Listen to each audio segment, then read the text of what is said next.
அனைவருக்கும் வணக்கம். தமிழ் கேஎஸ்ஆர் சேனலில் 11ஆம் வகுப்பு தமிழ் பாடத்துக்குரிய கற்பவை கற்றபின் என்று சொல்லக்கூடிய பகுதி தான் தொடர்ந்து பார்த்துட்ருக்கோம்.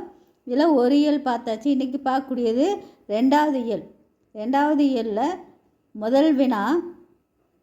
ரெண்டாவது இயல் மாடி தோட்டம் அமைக்கும் முறையை இணையதளம் மூலம் அறிந்து வகுப்பறையில் கலந்துரையாடுக என்று சொல்லக்கூடிய வினா.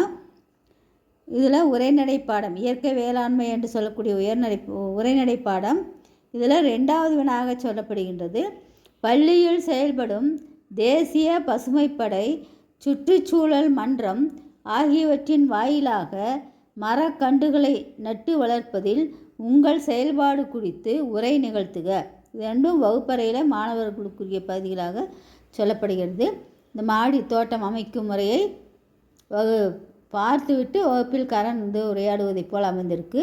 அடுத்தது ரெண்டாவது தேசிய பசுமை படையும் சுற்றுச்சூழல் மன்றமும் மரங்களை நடுதல் பற்றி இருக்கின்றது. இந்த இரண்டு வினாக்களுக்கும் உரிய பகுதி. முதல் வினாவை ஒரு பதிவிலையும் ரெண்டாவது வினாவில் அடுத்த பதிவிலையும் பார்ப்போம். நன்றி, வணக்கம், வாழ்க வளமுடன்.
அனைவருக்கும் வணக்கம்.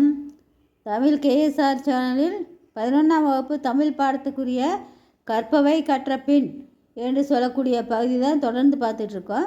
இதில் ஒரு இயல் பார்த்தாச்சு. இன்றைக்கி பார்க்கக்கூடியது ரெண்டாவது இயலில் முதல் வினா. ரெண்டாவது இயல் மாடி தோட்டம் அமைக்கும் முறையை இணையதளம் மூலம் அறிந்து வகுப்பறையில் கலந்துரையாடுக என்று சொல்லக்கூடிய வினா. இதில் உரைநடை பாடம், இயற்கை வேளாண்மை என்று சொல்லக்கூடிய உரைநடை பாடம். இதில் ரெண்டாவது வினாக சொல்லப்படுகின்றது.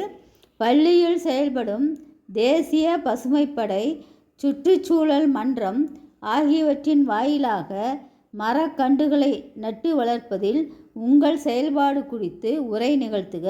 இது ரெண்டும் வகுப்பறையில் மாணவர்களுக்குரிய பகுதிகளாக சொல்லப்படுகிறது.